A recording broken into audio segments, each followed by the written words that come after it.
దాదాపుగా ఒక నెల నుండి అనుకుంటున్నాం మట్టి పోయిద్దామని. లాస్ట్ వీడియోస్‌లో కూడా చెప్పాను కదా! ఇది పల్లెటూరు కాకపాయ. ఎడ్ల బండ్లు కూడా లేకపాయె తీసుకురావటానికి. ఇక వాళ్ళు తెచ్చేదాకా వెయిట్ చేయాల్సిందే తప్పదు కదా! ఈరోజు వచ్చింది సాటర్‌డే రోజు మార్నింగ్.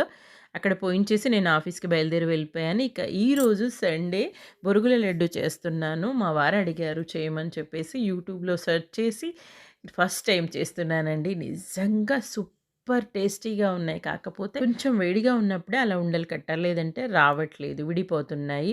నిజంగా చాలా టేస్టీగా ఉన్నాయి. ట్రై చేయండి. చాలా ఈజీ కూడా అండి ప్రాసెస్. ఇక మటన్ తీసుకొచ్చారు మా వారు. మటన్, రైస్ చేసేసి చక్కగా అన్నం తినేసి అప్పుడే కొద్దిగా వర్క్ ఉంది ఆఫీస్‌దని చెప్పి సిస్టమ్ ఆన్ చేశాను.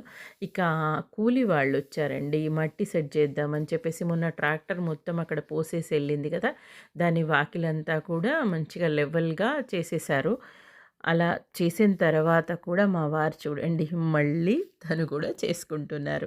ఏదో ఒక సామెత గుర్తొచ్చింది. ఎప్పుడు మా అమ్మమ్మ చెప్తూ ఉండేది. మంటి పనికైనా ఇంటి వాళ్ళెళ్ళాలి అంటూ ఉండేది.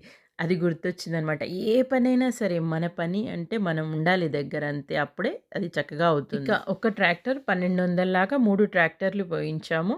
వాళ్ళకి కూలీ వాళ్ళకి ఒక్కొక్కరికి 500 చొప్పున ముగ్గురికి 1500 మొత్తంగా దాదాపుగా 5100 అయిందనమాట. కానీ వాకిలి మాత్రం సూపర్‌గా అయింది. కలాపి జల్లి చక్కగా సెట్ చేసిన తర్వాత ముగ్గులు కూడా వేశాక చూపిస్తాను.